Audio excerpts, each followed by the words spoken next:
రానున్న సార్వత్రిక ఎన్నికల్లో కాంగ్రెస్ పార్టీని గెలిపించండి. వేమూరు నియోజకవర్గ మండల కేంద్రమైన బట్టిప్రోలు మంగళవారం వేమూరు నియోజకవర్గ సమీక్షా సమావేశం నిర్వహించారు. నియోజకవర్గ నాయకులు బోరగ సుబ్బారావు మాట్లాడుతూ, పేద బడుగు బలహీన వర్గాలకు కాంగ్రెస్ పార్టీ ఎల్లప్పుడూ చేరువలో ఉంటుందన్నారు. రానున్న సార్వత్రిక ఎన్నికలకు కాంగ్రెస్ పార్టీ అభ్యర్థులను వారు కోరారు.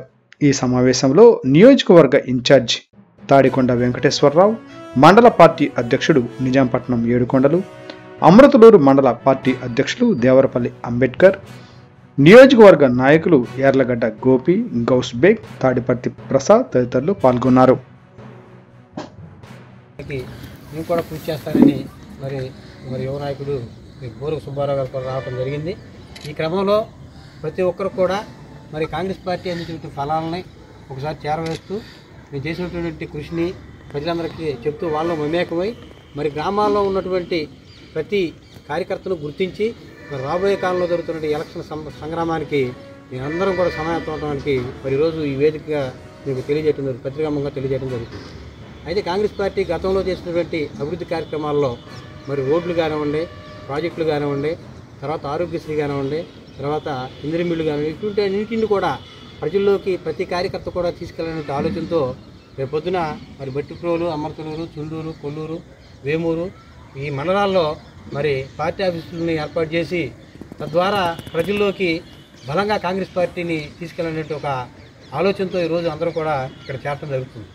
అయితే కాంగ్రెస్ పార్టీ చేసినటువంటి కార్యక్రమాలని మరి మేము చేసినట్టుగా చెప్పుకునే ఈ ప్రతిపక్ష పార్టీలకి మరి ధీటుగా ఎదుర్కోవడం కోసం ఈరోజు మరి అన్ని మండల పాలకపక్షం కానీ గతంలో ఉన్న ఇప్పుడు ప్రస్తుతం ప్రతిపక్షంలో ఉన్న తెలుగుదేశం పార్టీ కానీ వాటిని అమలు చేయడంలో విఫలమయ్యాయి. ఈ విషయాల్ని మనం ప్రతి కార్యకర్తలకి, ప్రతి మండలాధ్యక్షుల ద్వారా ప్రతి ఒక్కరికి మనం చేరవేసి మన కాంగ్రెస్ పార్టీని బలోపేతం చేసి మనందరం ముందుకు నడిచి ఈ కార్యక్రమాన్ని జయప్రదం చేసి అందరి మనసుల్లో మనం ఉండాలని ఈ ద్వారా మన పార్టీ కార్యక్రమాలను ముందుకు తీసుకెళ్తూ కాంగ్రెస్ పార్టీని విజయకేతనం ఎగరేసే దిశగా మా అడుగులు పడాలని చెప్పేసి ఈ కార్యక్రమం ద్వారా మీ అందరికీ పత్రికాముఖంగా తెలియజేస్తున్నాం. అంటే రాబోయే కాలంలో కాంగ్రెస్ పార్టీ విజయం కోసం మరి ఉన్నటువంటి మండల ప్రెసిడెంట్లు కానీ కార్యకర్తలు కానీ అందరూ సమాయత్తంగా ఉండాలని చెప్పి తెలియజేస్తూ మరి ఈ కార్యక్రమానికి చేసినటువంటి బోరగ సుబ్బారావు గారితో మాట్లాడుకుంటున్నాం.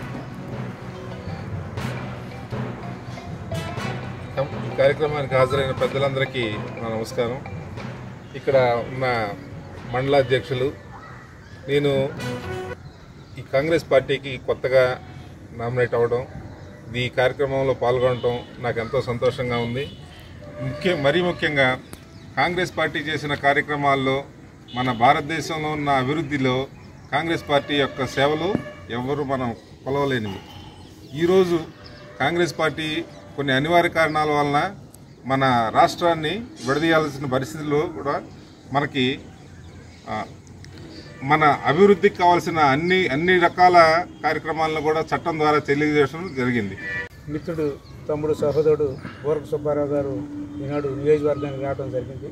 అదేవిధంగా వేమూరు నియోజకవర్గం నుండి మా మండల పార్టీ కాంగ్రెస్ పార్టీ అధ్యక్షులు సమక్షంలో కార్యాచరణ ఏ విధంగా చేయాలి, ఏం జరిగేది అనేది మేము ఈరోజు రావడం జరిగింది.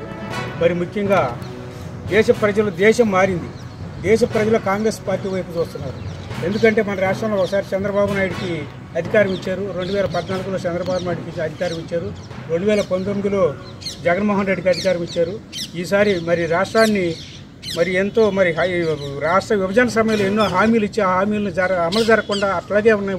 అట్లా అదేవిధంగా పెట్టినట్టు జగన్మోహన్ రెడ్డికి మరి చంద్రబాబు నాయుడు కూడా మారుగా వాళ్ళ పక్షాన్ని కూడా జనాలు ఎక్కువగా ఇదేమి ఇంట్రెస్ట్ ఏమి చూపించడం లేదు. కాబట్టి కాంగ్రెస్ పార్టీ వైపు చూస్తున్నారు. ఇప్పుడు దేశం మారబోతుంది. కాంగ్రెస్ పార్టీ ఈ రాష్ట్రంలో రేపు గట్టి పోటీని ఇస్తుందని చెప్పేసి మాత్రం మేము గట్టిగా నిర్ణయిస్తున్నాం. ఒక విధంగా వాళ్ళ యొక్క ప్రచార లోపమో లేకపోతే వాళ్ళ మీద ఉన్నటువంటి గాలి మరిలితే కాంగ్రెస్ పార్టీ అధికారంలోకి రావడానికి ఆస్కారం ఉంది. కాబట్టి గట్టిగా ఆంధ్ర రాష్ట్రంలో కాంగ్రెస్ పార్టీని ప్రజలు అధికారంలో తీసుకొస్తారని భావిస్తున్నాను. మీరు ఒక్కరే పోటీ చేస్తారు, ఏమైనా అలయన్స్ ఉంటుందండి మీకు? అది అధిష్టానం చూస్తుందండి. మాకు ఇంతవరకు మాకు ఏ సమాచారం లేదు. అది అధిష్టానం చూసుకుంటారు అది విషయం.